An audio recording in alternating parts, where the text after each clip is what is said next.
ශ්‍රද්ධාවන්ත පින්නතුනි, රජගහ නුවර බුදුරජාණන් වහන්සේ වැඩ ඉන්න කාලේ, වේළුවනාරාම වැඩ ඉන්න කාලේ එක්තරා වීථියක බෞද්ධ ළමයෙකුත් බෞද්ධ නොවන අබෞද්ධ ළමයෙකුත් බොහොම හිතවත්ව සෙල්ලම් කරනවා.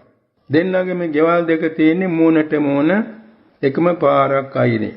මේ දරුවෝ දෙන්න අතරින් බෞද්ධ දරුවා කැට ගන්න ක්‍රීඩාව කරන වෙලාවේ නමෝ බුද්දස්ස කියන වචනේ කියලා කැට ගන්නවා. ඒ ළමයා දිරනවා. අනිත් ළමයා කියන්නේ නමෝ අරහන්තානං කියලා. ඒ දරුවාගේ දෙමව්පියෝ අදහන්නේ නිගණ්ඨනාථ පුත්‍රගේ ආගම. අරහන්තානං කියන්නේ ඒකයි. ඒ ළමයා පරදිනවා. මේ විදිහට දිනුම් පරදෙම් ඇති මේ ළමයි දෙන්න අතුරින් අබෞද්ධ ළමයා හිතුවා මාත් මේක පාඩම් කරගන්න ඕනේ කියලා නමෝ බුද්දස්ස කියන වචනේ පුරුදු කරගත්තා, පාඩම් කරගත්තා. දැන් දෙන්නම තරඟෙට කැට ගැසීමේ ක්‍රීඩාව කරන්නේ නමෝ බුද්දස්ස කියලා.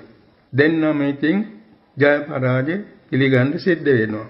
ඔය ඉන්න අතර මේ අබෞද්ධ ළමයාගේ පියා ජීවත් වන්නේ සුළු රැකියාවකින්. ඕ කරත්තයක් තියෙනවා, කරත්ත බැඳගෙන කැලෑවට ගිහිල්ලා දර කපාගෙන ඇවිල්ලා නගරයට විකුණලා තමයි ජීවත් වෙන්නේ. එක දවසක් ඒ පියයි පුතයි දෙන්නම ගියා කරත්ත බැඳගෙන වනාන්තරයට. ඒ වනාන්තරය කියන්නේ සීතවන වනාන්තරය, සීතවන කැලෑව. ඒ කැලෑව තියෙන්නේ හරියටම සොහොන් පිට්ටනියට සමීපව. සොහොන් පිට්ටනිය කියන්නේ සුළුපටු සොහොන් පිට්ටනියක් නෙමෙයි, 18 කෝටියක් ජනයා වෙසෙන නගරයේ එකම සොහොන් පිට්ටනිය තියෙන්නේ නගරයෙන් බටහිර. විශාල සොහොන් පිට්ටනියක්.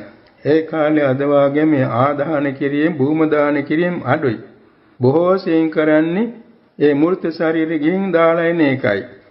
කැලේ ගහනවා කියලා කියනවනේ. කැලේ ගිහින් දාලා එනවා. ඉතින් මේ කැලෑවේ බොහෝ අමනුෂ්‍යයෝ ඉන්නවා. බොහෝ වනසතුන් ඉන්නවා. ඔය සීතවන කියන වනාන්තරේ. ඉතින් මේ පියයි පුතයි දෙන්න කරත්තේ ලෙහලා ගොනුන් කැමරට ඇරියා. මේ දෙන්න ඉතින් හැන්දෑ වෙනකාම කරත්තේට දර එකතු කළා. දර එකතු කරලා ගොනුන් දෙන්න සොයාගෙන පියතුමා යනකොට අනිකුත් ගවයන් එක්ක මේ ගොනුන් දෙන්න නගරෙටම ගිහිල්ලා. ගොනුන් දෙන්න සොයාගෙන එන්න ඉස්සෙල්ලා නගර ద్వාරේ වහලා. ආයෙනම් ඉතින් මොන දෙවියෙක් කිව්වත් ඒ දොරටු අරින්නේ දොරටු පාලියෝ. ඒ මොකද සොරොන්ගෙන් කරදර වෙයි කියලා. ඉතින් එතුමා ගම මේ නගරයට කොටු වුණා. ගෙදර ගිහින් ඉතින් බොහොම දුකසේ ඉන්න දරුවා ගැන. දරුවාට කිසි පිහිටක් නැහැ, කෑමක් බීමක් නැහැ, නිදා ගන්නක් නැහැ, එළියක් නැහැ. වනාන්තරේ සොහොන් බිම ආයේ වනාන්තරේ. ඉතින් මේ දරුවත් හැන්දෑ වෙනකම් බලන් හිටියා. පියතුමා එයි කියලා ආවේ නැහැ. මේ දරුවා කරත්තයට තියෙන අර කරත්තයට අවශ්‍ය උපකරණ දාගන්න ගෝණියක් වගේ එකක් ඒකට වකුටු වෙලා නිදාගත්තා. බඩගින්නේ නිදාගත්තා. ඉතින් බොහොම සීතලයි. ඒකම මැසි මඳුරු පීඩාවයි. ඉතින් මේ අහිංසක දරුවා බුදුගුණ සිහි කරගෙන නිදාගත්තා. බුදුගුණ ගැන වැටහීමක් නැහැ. නමුත් ඉතින් අර පුරුදු වචන කියා නිදාගත්තා. රාත්‍රී මැදියේම ඔය සොහොන් පිට්ටනියේ මලමිනී කණ්ඩේන අමනුෂ්‍යෝ දෙන්නේ. එක්කෙනෙක් දැක්කා මේ දරුවා කරත්තයට නිදාගෙන ඉන්නවා.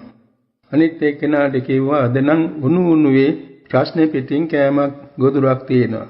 ඒ අමනුෂ්‍යයන් දෙන්නගෙන් එක්කෙනෙක් දන පව් කරන්නේ. ਉਹ සම්මා දිට්ඨිකයි. අනිත් එකන බොහොම නපුරුයි. ඉතින් ඒ සම්මා දිට්ඨික අමනුෂ්‍යයා යක්ෂයා කිව්වා ඔය දරුවාට නම් අත ගහන්න යන්න එපා. ඔය දරුවා බුදු ගුණ දන්න කෙනෙක් නම් ඔබට දඬුවම් ලැබෙයි කියලා වහාම එයින් වෙන් කරගෙන ගියා සොහනට. නමුත් ඉතින් මේ දෙන්න තැන් වල ඇවිදිනකොට අර දුර්දාන්ත අමනුෂ්‍යයා කොහොම හරි අනිත් එක්කෙනා නොපෙනී ගියා දරුවා ළඟට ගිහිල්ලා ඒ ළමයාගේ කකුලෙන් ඇල්ලුවා.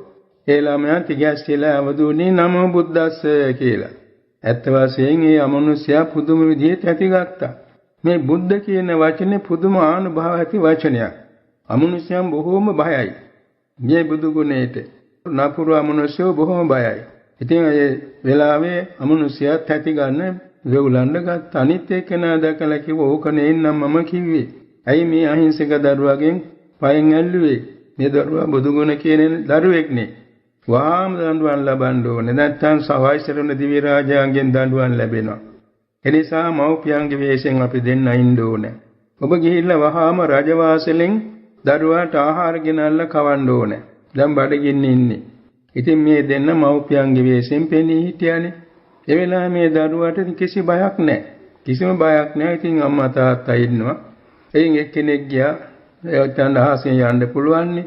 රජුරුවන්ගේ රන්තලියේටම රාජ භෝජන ගෙනත් කැවුවා. මේ දරුවෝ හොඳට කෑම කාලා සන්තෝෂෙන් නිදාගත්තා. ඊට පස්සේ මේ අමනුෂ්‍යෝ දෙන්න එළි වෙනකම්ම එතන යන්නේ නැතුව දරුවා ආරක්ෂා කළා. රන්තලියේ පිටපැත්තේ ලියලා තිබ්වා මේ සිද්ධිය.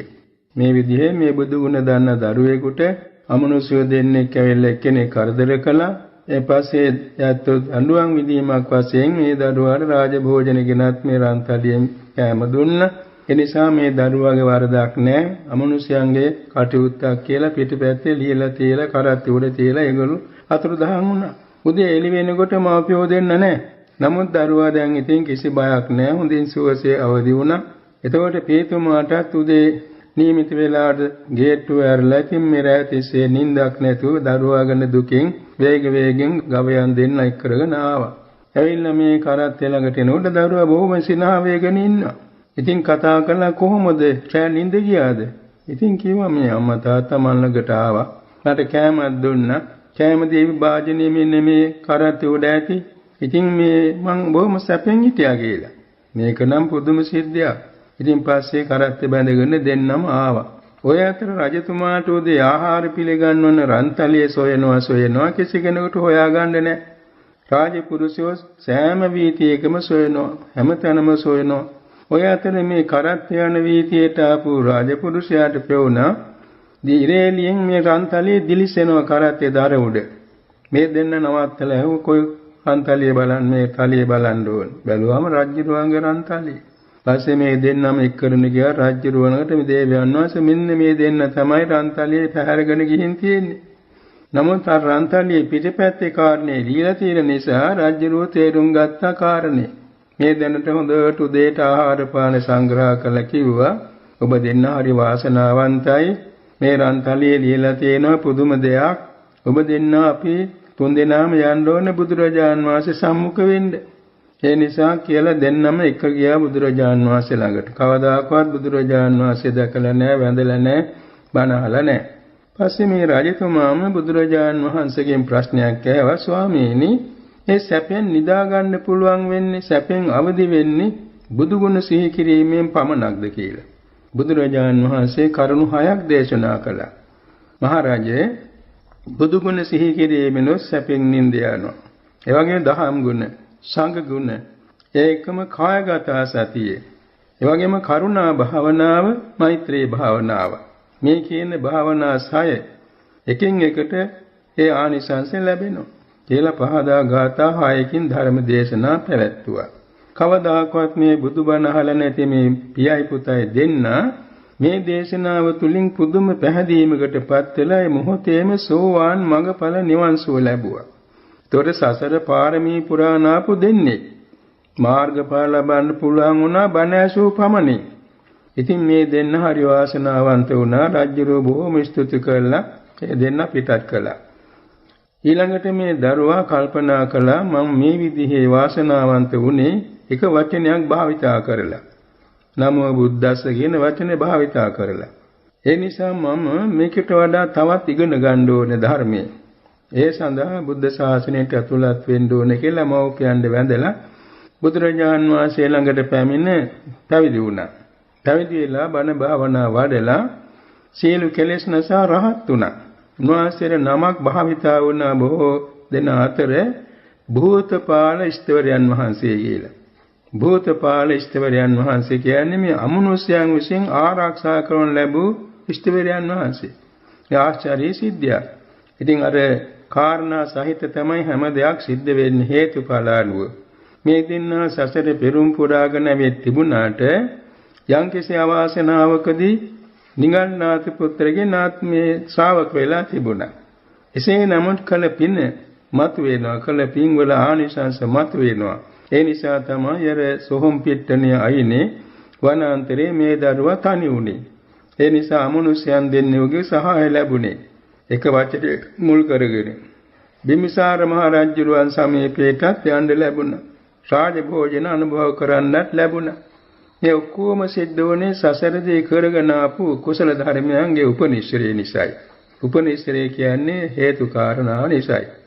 පස්සේ බුදුරජාන් වහන්සේ ළඟට යන්න ලැබුණේ ඒ පූර්ව කුසල ධර්මයන්ගේ උපනිශ්‍රේ වාසනාවෙන්.